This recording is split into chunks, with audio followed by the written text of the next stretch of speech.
Mini times एक issue होता है हमारे साथ, कोई out of the box question अगर आ जाए तो उसको कैसे हैंडल करेंगे। हमारा बाउंसर क्वेश्चन को टैकल करने का मेन उद्देश्य यही होगा, we need to fill the page appropriately in such a manner that we are not writing anything rubbish.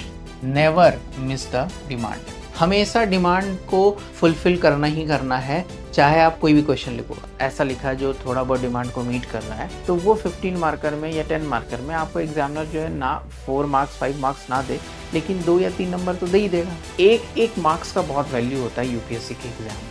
You have to focus on that. That is a demand of the question. What we will think, we will just write the significance of Sri Chaitanya Mahaprabhu. So examiner will not give you marks, but you have to explain how he has done something extra. That is the actual demand of the question.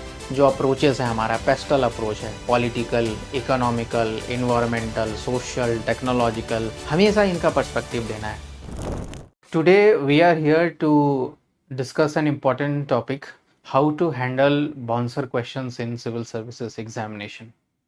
You guys must be giving your means examination this year or maybe giving in subsequent years. So many a times एक issue होता है हमारे साथ कि कोई out of the box question अगर आ जाए तो उसको कैसे हैंडल करेंगे। ठीक है। So myself Aniket Ranjan, I have secured All India rank 48 in this year UPSC Civil Services examination. So I have given 2 mains in 2024 and 2025. So and मैंने जो है बहुत सारे प्रीवियस ईयर क्वेश्चंस को सॉल्व किया है, तो मैं आपके सामने कुछ प्रीवियस ईयर क्वेश्चंस को लेके आया हूँ एंड कुछ मैं टेक्निक्स आपको बताना चाहूँगा that can help you in tackling with this bouncer questions. So let's begin the session. So देखिए हमारा बेसिकली मकसद क्या है बाउंसर क्वेश्चंस को अटैम्प्ट करने का। There should be a caution जो आपको हमेशा याद रखना है। Firstly that you should not be focusing more on the bouncer question. Suppose first question you have seen and वो बाउंसर क्वेश्चन आ जाए, तो आपको उस पर फोकस नहीं करना है। Firstly your target should be to complete all the questions which you know very well and you have fair idea, तो वो आप कंप्लीट करो, ईदर इट्स अ 10 मार्कर और 15 marker. Okay, eight the last of your answer writing, when you are writing the paper, then you should focus on this bouncer questions or out of the box question. ठीक है। अब क्या है, तो अब एक चीज आपको ध्यान में रखनी है कि बाउंसर कितने प्रकार के होते हैं, and there are 2 types of bouncer. A very difficult है ना, low frequency question that turns up in a why, तो इसको बाउंसर हम कहते हैं। 2 टाइप्स ऑफ बाउंसर। पहला कैटेगरी में ये होगा कि you have the partial knowledge about that, थोड़ा बहुत आपको पता है, यू हैव नॉन पॉइंट्स है ना, you recognise a larger concept and can write generic content around it even if the specific name हो जाता है इज अनफेमिलियर। अभी एक क्वेश्चन अगर आप देखोगे तो एक क्वेश्चन आया था गुप्ता एम्पायर के ऊपर, है ना, जिसमें कॉइन्स वगैरह का क्वेश्चन आया था, कुमार गुप्ता के कॉइन्स वगैरह का आया था। अभी मैं एक क्वेश्चन और लेके आया हूँ जिसमें आपको जो है चैतन्य महाप्रभु के ऊपर लिखना था। तो ये क्या है, ये कहीं ना कहीं आपने जो है अपने प्री में पढ़ा होगा, you must have seen and learn in your prelims examination, but mains में अब 15 मार्कर में आ गया, 10 मार्कर में आ गया, you have to fill the pages also, you can not leave it blank. तो हमारा बाउंसर क्वेश्चन को टैकल करने का मेन उद्देश्य यही होगा कि we need to fill the page appropriately in such a manner that we are not writing anything rubbish, we are not writing anything which is not aligning with the demand of the question.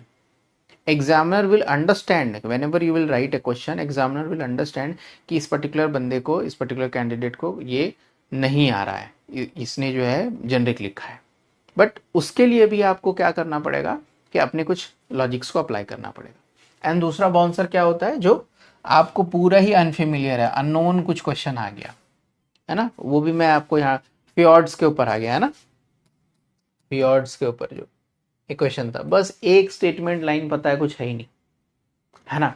तो इस तरीके के questions जो है आपके second 2 bouncer questions में आते हैं, कैटेगरी 2 में। अब मैं आपको कुछ फ्रेमवर्क बताता हूं जो आपको पता है करना क्या है। ठीक है, अब फ्रेमवर्क्स क्या होंगे, अब यहाँ पे आप जो है इसको नोट डाउन कर लो।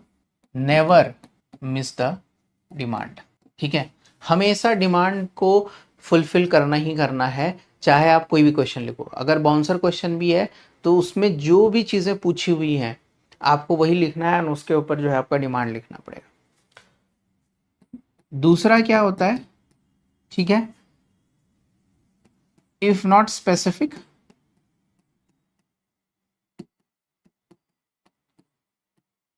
राइट सिमिलर, या फिर जो है जेनरिक इसको कहते हैं। ठीक है, अब जैसे क्या है, भक्ति मूवमेंट आपको पता है, आपने बहुत सारे भक्ति सेंट्स के बारे में पढ़ा होगा। अब आपको निम्बार्क के बारे में पूछते, है ना, या फिर जो है संत रविदास के बारे में पूछते, किसी के बारे में पूछते, तो अब आपको क्या है, भक्ति सेंट्स के बारे में पता है, भक्ति सेंट्स क्या क्या करते थे, तो उनके फीचर्स पता है। क्या फीचर्स पता है भैया, कि पहली बात तो क्या है कि जो कास्ट हायरार्की है, जो रिजिडिटीज हैं, उनके अगेंस्ट बात करते थे, है ना, इक्वालिटी की बात करते थे, फ्रेटर्निटी की बात करते थे, है ना, लोगों में स्पिरिचुअलिज्म जो होता है उसको फैलाने की बात करते थे। तो ये सारी चीज़ें हैं। बट स्पेसिफिकली अगर आपको निम्बार्क के बारे में पूछे तो आपको ज़्यादा कुछ आइडिया होगा नहीं। तो आपको ये जनरिक, ये फेमिलियर चीज़ें के बारे में आपको फोकस करना है ना। How you do you think that his philosophies of Nimbarka are relevant in today's life. तो आप कुछ बात बताना लगो कि टुडे जो है एनिमोसिटी बढ़ चुकी है, इंटॉलरेंस बढ़ गया है, तो उनकी आज जो वैल्यूज़ हैं बहुत इंपॉर्टेंट है। आप बताओ कि ये राइट्स हो गए, यहाँ पे लोग जो है ऐसे कर रहे हैं, वैसे कर रहे हैं, तो यहाँ पे आप एग्जांपल्स बताओ कि इनकी फिलोसफीज बहुत ज़्यादा है। ठीक है, इतना सा आपको जो है करना है। That's how you make your content जो है थोड़ा सा बेटर। ठीक है, अब क्या होगा कि अगर आप 10 मार्कर का क्वेश्चन है, 15 मार्कर क्वेश्चन है, अगर आप उसको ब्लैंक छोड़ देते तो आपको तो 0 नंबर मिलता। बट गिवन दैट कि आपने उसमें कुछ लिखा है, ऐसा लिखा है जो थोड़ा बहुत डिमांड को मीट कर रहा है, तो वो 15 मार्कर में या 10 मार्कर में आपको एग्जामिनर जो है ना 4 मार्क्स 5 मार्क्स ना दे, लेकिन 2 या 3 नंबर तो दे ही देगा, 2.5 नंबर दे देगा। तो एक एक मार्क्स का बहुत वैल्यू होता है यूपीएससी के एग्जाम में। आपका हो सकता है कट ऑफ क्लियर हो जाए, हो सकता है आपकी सर्विस अपग्रेड हो जाए। ठीक है, तो इसको ध्यान में ज़रूर रखिएगा। बट मेरा क्वेश्चन हमेशा याद रखिएगा कि the questions of the bouncer questions जो है should be attempted at the last of your answer writing. I hope this is clear to everybody. Are you able to write this particular question in 3 page? Space भी करने आता है। अब demand बताओ मुझे क्या है। 10 मार्कर का होता तो ऑस्ट्रेलिया, ऑरोरा ऑस्ट्रेलिस एंड बोरियलिस एक एक जगह पर डालते हैं, बाद में उसका ट्रिगर डालते हैं। But it's a 15 marker question, तो you have to find 3 basically जो है आपको इसमें हेडिंग्स बनाने हैं। पहला क्या करेंगे कि आप इंट्रो डाल देंगे, इंट्रो में सीधा लग देंगे कि these are the natural, basically natural lights that are appearing in the earth's atmosphere. ठीक है, due to interactions with the solar particles. ठीक है, आपने ये कर दिया। अब यहाँ पे आप लिखेंगे, ये आप तो इंट्रो तो समझ में आ गया, आप यहाँ पे इंट्रो लिख दिया आपने। ठीक है, नेचुरल लाइट्स वगैरह बता दिया आपने। अब आप हेडिंग बनाएंगे यहाँ से, ऑरोरा। एग्जामिनर भी चाह रहा है कि तुम जो है बीट थोड़ा सा जो है, I think it recorded will be there. ठीक है, अब इसके बारे में आप बताओ, इस पॉइंटर्स बताते जाओ, 1 नंबर 2 नंबर ऐसे पॉइंट्स बताते जाओ। ठीक है, अब इसमें बताओ कि these are also called, australis है तो साउदर्न लाइट्स इसको कहेंगे, है ना। अब मैं इसको कैसे याद करता था, ऑस्ट्रेलिस है तो ऑस्ट्रेलिया यानी साउदर्न लाइट्स है। ठीक है, साउदर्न लाइट्स इसको कहते हैं, इंटरेक्शन ऑफ द हो जाता है, इलेक्ट्रॉन फोटोन्स और वो सारी चीज़ें आप यहाँ पे करते जाओगे। सेम ये लिखोगे। इसी दौरान में कहीं पे आपको स्पेस मिलेगा, आप चाहे इंट्रो के नीचे बताओ या कहीं पे बता दो, अलग अलग आप डायग्राम बना सकते हो। कुछ नहीं करोगे, ऐसे आप सन बना दोगे। ठीक है, सन से ऐसे पार्टिकल्स जारी होगी। ठीक है, अर्थ है यहाँ पे। ठीक है, अर्थ का जो है ऐसे ये मैग्नेटिज्म वाला जो है यहाँ पे अर्थ रहता है, और ये ऐसे करके यहाँ से इंट्रैक्शन हो रहा है। ठीक है, तो ये जो इंट्रैक्शन हो रहा है ना यहाँ पे, ये हमारा जो हम कहेंगे कि ये हमारा जो है ये नेचुरल लाइट्स है। ठीक है, अब आप इसमें और भी कुछ कुछ पॉइंटर्स डालोगे कि ये भाई पोलर एरियाज में होते हैं, है ना, पोलर एरियाज में होते हैं। आर्टिक में हो गया, इसका आर्टिक बताओगे। ये ऑस्ट्रेलिस है तो इसका जो एंटार्क्टिक बताओगे। इसी तरीके से आपको यहाँ पे करना है। ठीक है, आपने ये डायग्राम बना दिया। फिर आपका पूछा गया है कि how are this triggered, triggered वाला एक नया पोर्शन आपने बनाया। ठीक है। या तो आप क्या कर सकते हैं, ऑस्ट्रेलिस बोरियलिस में डायग्राम नहीं बनाना, ये डायग्राम को यहाँ शिफ्ट कर देना, स्पेस आ जाएगा एक प्रॉपर स्पेस में, एंड इसमें फिर यहाँ बताना कि इलेक्ट्रॉन फोटॉन्स यहाँ से निकलते हैं एंड फिर ये जाकर के ऐसे ऐसे करते हैं। ठीक है, स्पेस और बच जाए, कंटेंट ना मिले, सिग्निफिकेंस, सिग्निफिकेंस डाल के 4-5 पॉइंट्स, क्या कि भाई ये टूरिज्म को बढ़ावा दे रहा है, नेचुरली ब्यूटीफुल है, इससे क्या कर सकते हैं साइंटिस्ट, कुछ ना कुछ इंफॉर्मेशन जो है एटमॉस्फेयर के बारे में बता सकते हैं। ठीक है, सोलार सोलार का जो एटमॉस्फेयर है, कोरोनल मास इजेक्शंस, उसके ऊपर भी कुछ स्टडी हो सकती है। इस तरीके से करते करते you will conclude.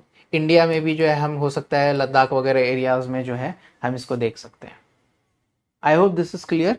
This is how you have to attempt this bouncer question.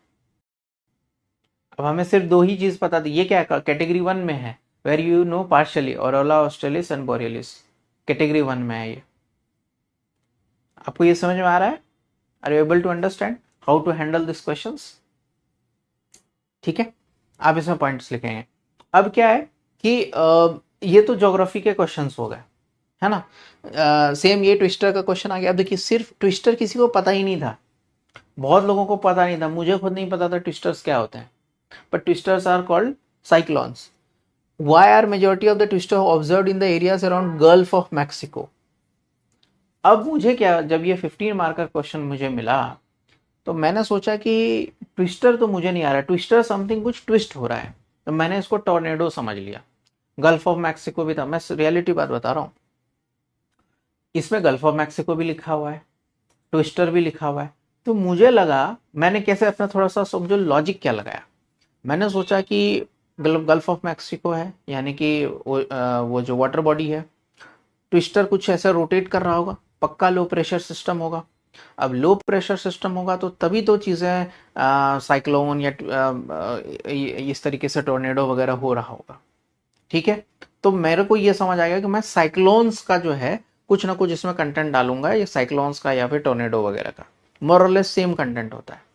तो अगर आपको इसमें ट्विस्टर पता है, वाटर ट्विस्टर, ठीक है, तो आप लिख दो कि आप यहाँ पे लिखना कि ट्विस्टर आर बेसिकली जो है आर जो है natural phenomena that are caused हो जाता है due to interactions of the water body along with the atmospheric conditions, ऐसा कुछ कुछ आप करके लिख सकते हो।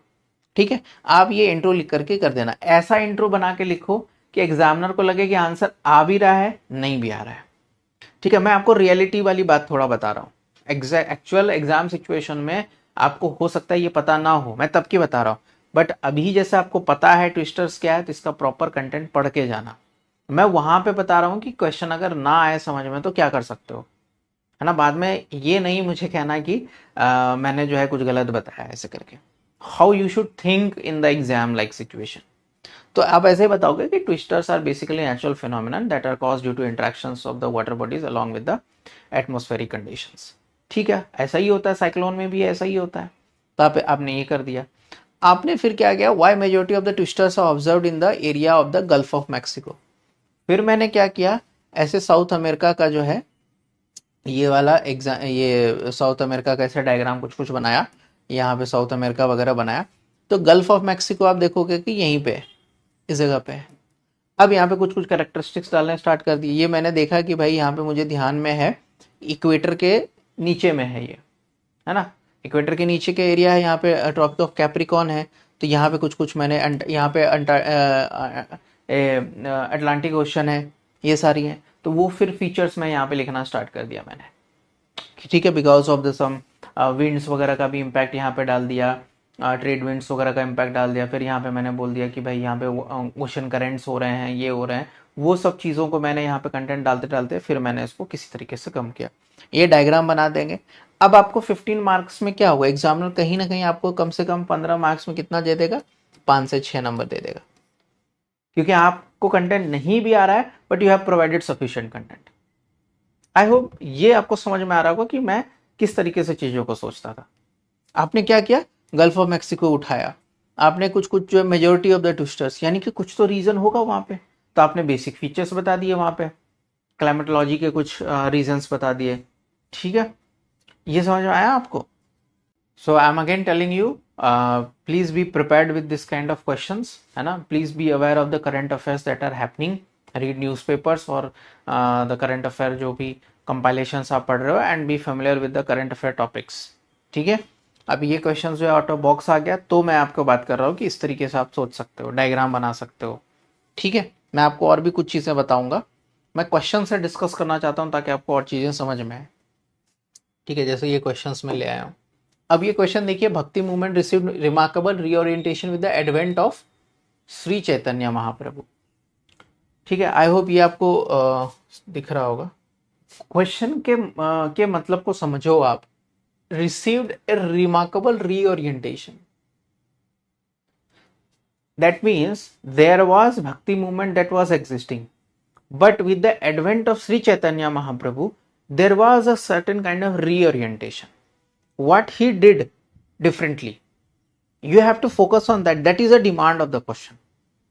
What we will think, we will just write the significance of Sri Chaitanya Mahaprabhu. So examiner will not give you marks, ठीक है, but you have to explain how he has done something extra or something different that reoriented the bhakti movement. That is the actual demand of the question. अब you can see what you know about him. भक्ति Saint है, इसका rise आपको पता है, spread पता है, features पता है, पर्सनल डिवोशन पता है, वर्नाकुलर लैंग्वेजेस का यूसेज है, rejection of ritualism, caste rigidity, saint poets across the region. This is extra. This is what the bhakti movement is all about. Chaitanya Mahaprabhu, अब डेट आपको हो सकता है पता ना हो, was from बंगाल. अब क्या कर सकते हैं ये वाला चीज के लिए, आप कुछ नहीं करोगे, आप इंडिया का मैप बनाओगे ऐसे ऐसे करके. ठीक है. आप ये एरिया ऐसे बता देना, he is from this area. ये बंगाल वाला एरिया हो गया. ठीक है. इंडिया का मैप बना करके बंगाल आप दिखा दोगे. एक आपको यहां पर से कम 0.5 मार्क्स मिल सकता है. ठीक. अब बंगाल वाला इलाका होगा तो वो कहीं ना कहीं इन्फ्लुएंस तो इस एरियाज में होगा. ही फाउंडेड गौड़िया संप्रदाय, वैष्णविज्म. ठीक है. ये तो हम मेंस में प्री में पढ़ते हैं. Centre devotion on the Krishna and popularise the sankirtan, congregational singing, chanting of the divine name. This is what he did extra. तब आपको क्या करना है, अब आपको फीचर्स ऑफ भक्ति मूवमेंट आप लिखोगे, ऑन टॉप ऑफ दैट आप डायग्राम बनाओगे. अब चैतन्य महाप्रभु के बारे में आपको पता है क्या क्या, वैष्णवाइट सेंट है, तो कुछ वैष्णविज्म का फीचर्स आप वहां पे बताओगे. ठीक है. जैसे क्या कि वैष्णविज्म जो है नॉन वेजिटेरियन होते हैं, है ना, एनिमल किलिंग और सेक्रीफाइसेस इन सब के अगेंस्ट होते हैं. हालांकि भक्ति मूवमेंट्स भी होते हैं, बट आप बताओगे कि चैतन्य महाप्रभु एक्स्ट्रा इन सब चीज़ों के ऊपर बात करते थे. वैष्णविज्म नहीं करते हैं ये सारी चीज़ें, आप वो बताओ उसमें. ठीक है. गौड़िया संप्रदाय, इनके फॉलोवर्स इस तरीके से आए, है ना. From individual devotions to collective ecstatic public and egalitarian form of the worship. अब ये तो अभी हमें पता है, पढ़ चुके हैं, बट हम एक्स्ट्रा में क्या लिखेंगे, दिमाग अगर नहीं हमें समझ में आ रहा है तो आप क्या उसमें लिखोगे. अगर एग्जाम में आ गया तो भक्ति मूवमेंट के फीचर्स लिख दोगे. आपने डायग्राम बना दिया है यहाँ पे, आपको चैतन्य महाप्रभु के बारे में 4-5 चीज़ें जो भी पता है आपने उसमें लिख दिया एट द सेम टाइम. और आप क्या इसमें लिखोगे, आप ये बताओगे कि उन्होंने जो है एक्स्ट्रा एम्फेसिस किया था लव के ऊपर, डिवोशन के ऊपर, है ना, और वो अपने मैसेजेस को जो है फार एरियाज तक स्प्रेड करते गए. नॉर्दर्न एरियाज में भी उनका जो है ये चला गया. वो खुद भी जा करके प्रीच करते थे, है ना, कोई भी हायरार्की, भेदभाव, ये सब चीज़ नहीं करने की कोशिश करते थे. This is what the good features of Chaitanya Mahaprabhu. Extra में ये करेंगे. ऐसा कभी क्वेश्चन अगर आपको कुछ नया आ जाए तो, since now you are familiar with this question, तो आप इसमें बताओगे कि इंडिविजुअल से ये कलेक्टिविज्म में चले गए. ठीक है. इस तरीके से क्वेश्चन को आपको अप्रोच करना है. ओके. अब मैं क्वेश्चन दूसरा आपको बताता हूं. आई होप ये समझ में आ रहा होगा आपको कि किस तरीके से क्वेश्चन को अप्रोच करना है एग्जाम में, है ना. This is not the session for content, but this is the session to understand what to write when you are stuck. अब सेम ज्योतिबा फुले के बारे में इस बार आया. क्वेश्चन क्या है, महात्मा ज्योतिबा राय फुले राइटिंग्स, है ना, एफर्ट्स फॉर सोशल रिफॉर्म्स, है ना, touch the issues of almost all subaltern class. अब यहाँ पे 3-4 चीजें हैं। सोशल रिफॉर्म्स आपको पता है ना, ऑल सबअल्टर्न क्लास। मैं किन किन चीजों के ऊपर बात करूंगा? इन्होंने वुमेन एजुकेशन के ऊपर काम किया, इन्होंने जो अनटचेबल्स थे उनको इंटीग्रेट करने का काम किया, है ना। इन सब चीज़ों का मैं बात करूंगा। पॉजिटिव्स है, मुझे 2-3 इनके बुक्स के नाम पता है। गुलामगिरी इन्होंने लिखा, इन्होंने सत्यशोधक समाज बनाया, है ना। अब यहाँ पे आपको पता है Phule social reform against the caste oppression and for the excluded ones. ठीक है, अब यहाँ पे देखो लोअर कास्ट हो गए, ठीक, अनटचेबल्स एक साथ में हो गया, वुमेन हो गया, गर्ल चाइल्ड हो गया, पीजेंट्स हो गया, लेबरल्स हो गया। अब यहाँ पे देखो, अब आपने सबअल्टर्न क्लास इतने सारे बना दिए, विमेन बना दिया, है ना, लोअर कास्ट बता दिया आपने, गर्ल बना दिया, पीजेंट्स हो गए, लेबर्स हो गए। अब आप एक बात बताओ, इन सब के लिए क्या किया होगा इन्होंने? पॉजिटिव चीज किया होगा। विमेन के ऊपर क्या क्या किया होगा? विमेन के ऊपर किन किन चीजों के अगेंस्ट में काम किया होगा? सती के ऊपर काम किया होगा, विडो रीमैरिज के ऊपर भी इम्फेसिस किया होगा। कभी उनसे अगर कोई पूछने आएगा कि विडो रीमैरिज किया जाए कि नहीं किया जाए, तो मना तो नहीं करेंगे, बोलेंगे करना चाहिए, अच्छी बात है, महिला का जीवन सफल होगा। तो ऐसे पॉजिटिव्स बात करना है। किसी एक इंस्टेंस में भी उन्होंने अगर हाँ कहा होगा विडो रीमैरिज का, तो बात सत्य हो जाएगी, है ना। तो you have to write something good about the particular social reformer. Lower caste के ऊपर किन चीजों का? अनटचेबिलिटी, जो डिस्क्रिमिनेशन है उसको कम करना है ना, प्रोवाइडिंग देम एजुकेशन, ये सब चीज के ऊपर। गर्ल के ऊपर क्या काम किया होगा? एजुकेशन के ऊपर, जो फीटिसाइड है, पेट्रियार्कल नोशन है, सन मेटा प्रेफरेंसेस है, उन सब के अगेंस्ट में वो बात किए होंगे, ये आप लिखोगे। पीजेंट्स एंड लेबर्स का क्या है? पीजेंट्स के बेसिकली क्या प्रॉब्लम होता था? लैंड रेवेन्यू लिया गया है, लैंड रेवेन्यू का इश्यूज होता था, उनको जो है बेसिकली जो है पट्टा राइट्स नहीं मिलते होंगे, उसके ऊपर वहां पे होगा। लेबर्स होंगे तो उनको जो बेसिक ह्यूमन राइट्स हैं, बेसिक जो है टेनेंट राइट्स हैं, है ना, वो सब के बारे में वहां पे बात करते होंगे। तो आई थिंक ये आप यहाँ पर से इसमें बता सकते हो। This is how you could have segregated the things. फिर इनके सत्यशोधक समाज के बारे में बताना है आपको। गुलामगिरी आप लिखोगे, है ना। सावित्रीबाई फुले के साथ जो है अर्लीस्ट हो जाता है तुम्हारा, आप उन्होंने गर्ल्स स्कूल बनाया, है ना, वीडो वेलफेयर बनाया, anti infanticide work and mass education वगैरह की बात की। आई hope this is clear. You can comment yes और नो।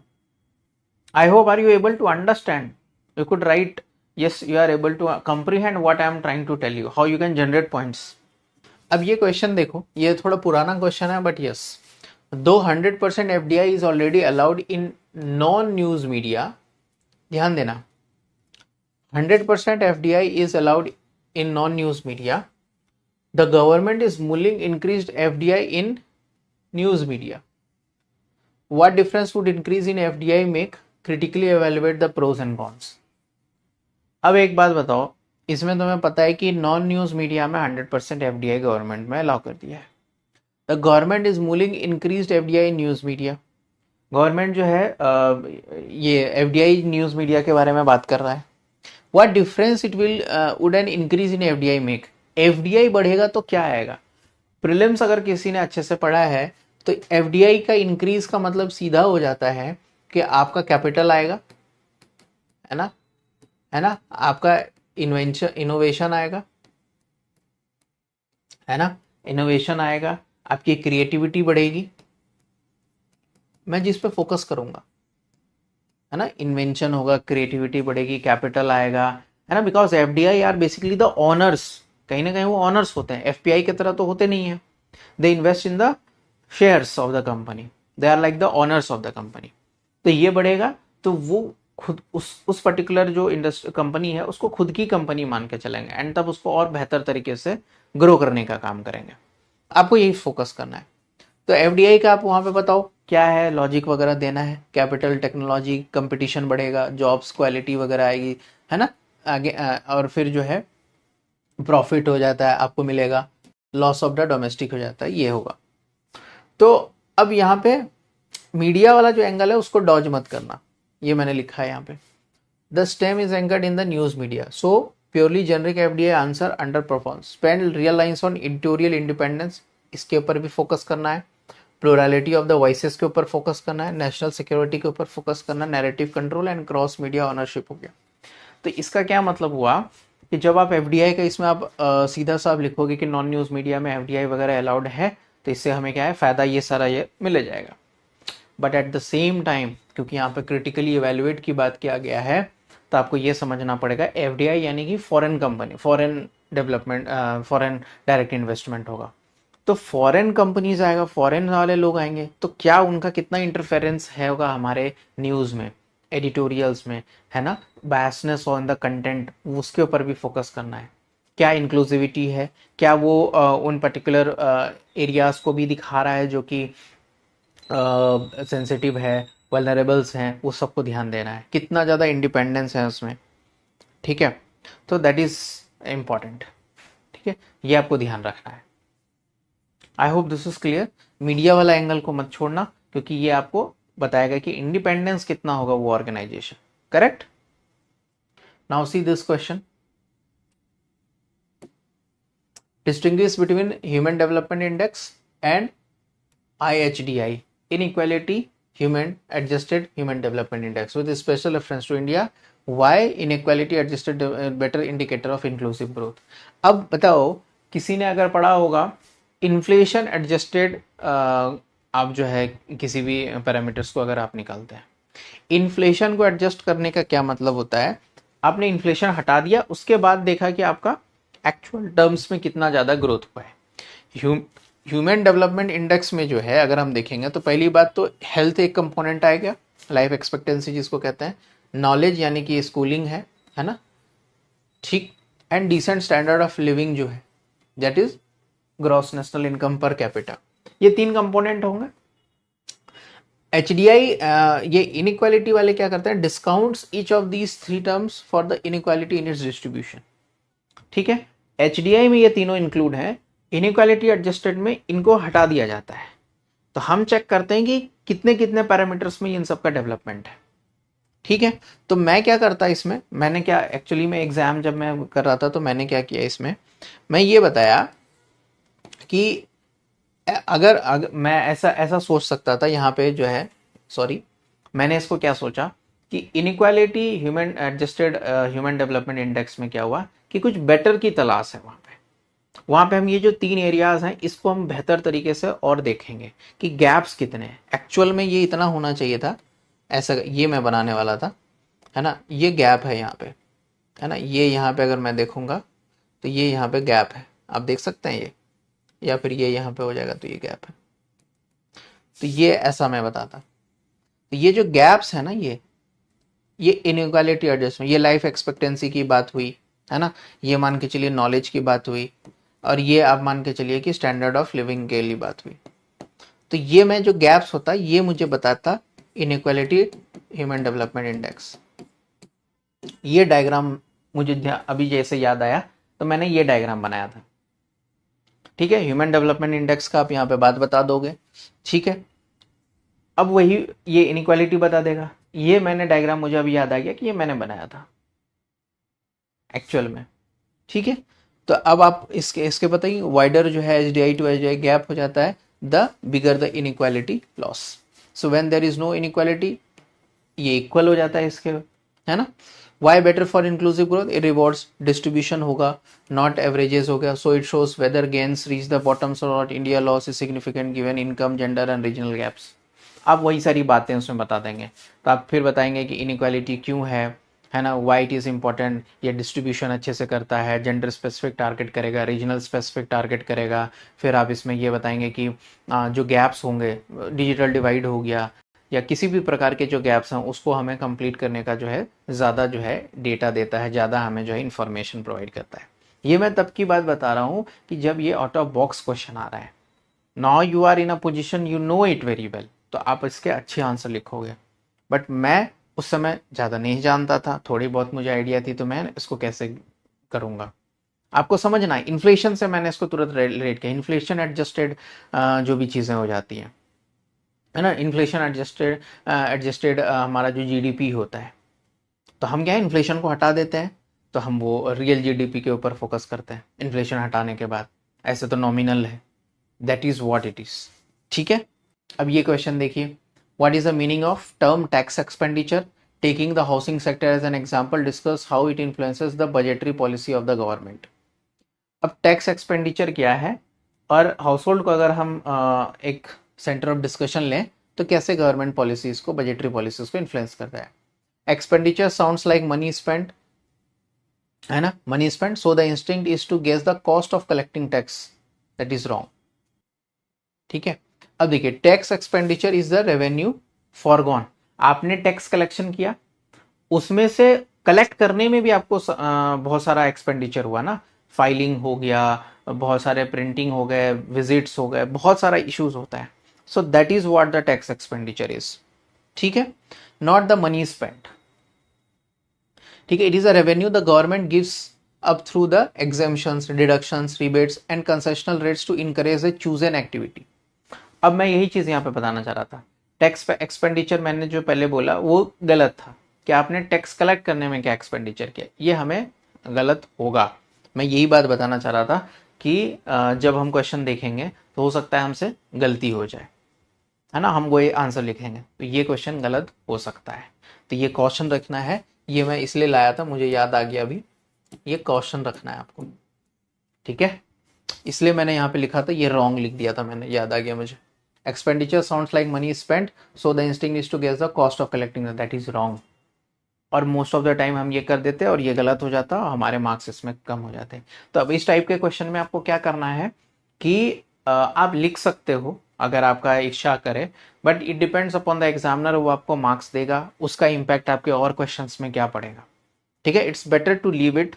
ठीक है, अगर आपको थोड़ा बहुत आइडिया है तो आप इस पर लिख सकते हो कि revenue foregone, not the money spent, जैसे एग्जाम्पशंस, रिडक्शंस, रिबेट्स, कंसेशनल, ये सारा चीज़ जो आप करेंगे, deduction on home loan interest और वो सारी चीज़ें आप इसमें पढ़ सकते हैं, ये तो आपको पीडीएफ रहेगा। तो ये क्वेश्चन के तौर पे भी मैंने ये क्वेश्चन में लाया था, इवन दो यू अंडरस्टैंड कि टैक्स एक्सपेंडिचर का मतलब क्या होता है, बट ये आप गलत कर सकते हो, तो इसको आप ध्यान रखना। ठीक है, अब आप ये देखिए, ये क्वेश्चन जो बिल्कुल ही अननोन है।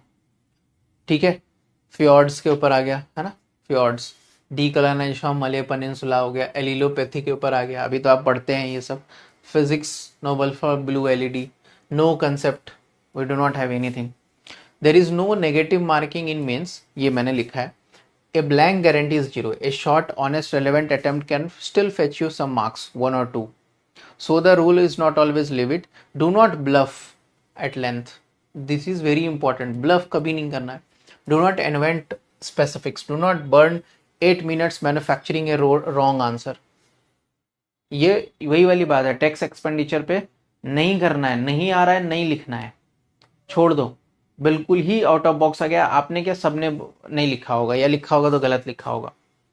ठीक है, a brief clean attempt only if something is genuinely relevant, protect of the answers that you can really score, the marginal mark and clock decide, not the ego। ठीक है, ये आपको ध्यान में रखना है कि कुछ क्वेश्चंस जो है आपको छोड़ने के लिए बने होते हैं, कुछ क्वेश्चंस में आपको बिल्कुल नहीं लिखना होता। अब जैसे ये फिजिक्स वाला नोबेल प्राइज वाला क्वेश्चन आ जाए, एलिलोपैथी का क्वेश्चन आ जाए, फ्योर्ड वाला आ जाए, क्या ही लिखेगा एक फ्योर्ड का, सिर्फ I do not know anything, glacial landform मुझे इतना पता, बस दैट्स इट, 10 मार्कर में पूछा था उन्होंने शायद, है ना, आप कितना ही लिखोगे, आप उसमें बीटिंग अराउंड द बुश करते रहोगे, कुछ ना कुछ करते रहोगे, that's what you will do. तो do not bluff the examiner, because examiner knows it very well, क्योंकि एग्जामिनर को अगर गलत थोड़ा सा भी भनक लग गया तो हिल कट योर मार्क्स, और उसका इम्पैक्ट आपके अच्छे आंसर्स पे भी होगा, इंप्रेशन आ जाएगा कि भाई इस बंदे को आता नहीं है ज़्यादा, ये ब्लफ करते रहता है। ठीक है, अब यहाँ पे क्या है, मैं कुछ रूल्स बता रहा हूँ, identify the term correctly before you build it, है ना, then anchor the bigger concept in थोड़ा सा जो पार्शियली आपको नोन है ना, stay relevant and keep it right, bluffing नहीं करना है, कभी भी नहीं करना है, नो इन्वेंटेड फैक्ट्स, है ना, brief and honest attempt is the most protective answers.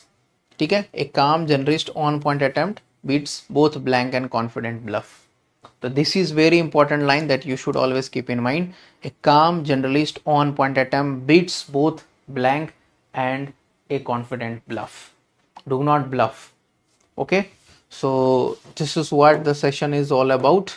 I hope you must have got something from this session. At the same time, और मैं आपको बता देता हूँ, जो अप्रोचेस है हमारा पेस्टल अप्रोच है, political, economical, environmental, social, technological, है ना, ये जो अप्रोचेस है इसके ऊपर आप कर सकते हो। हिस्ट्री है तो कुछ क्रोनोलॉजिकली आप कुछ बातें वहाँ पे कर सकते हो, ठीक है। इस तरीके से चीज़ों को सोच सकते हो। सोसाइटी है तो कोशिश करो कि वेमेन पर्सपेक्टिव, गर्ल पर्सपेक्टिव, है ना, वल्नरेबल ट्राइबल्स पर्सपेक्टिव, इस तरीके के पर्सपेक्टिव्स के ऊपर सवाल आते हैं तो सोचने का कोशिश करो, है ना। तो स्टेक होल्डर्स पर्सपेक्टिव, गवर्नमेंट भी आ गया, इंस्टीट्यूशंस भी आ गए, वेमेन है, हमेशा इनका पर्सपेक्टिव देना है। कभी क्वेश्चंस आपको ऐसे मिले ना तो आपको फोकस करना है कि मैं किन किन एरियाज पे फोकस कर सकता हूँ।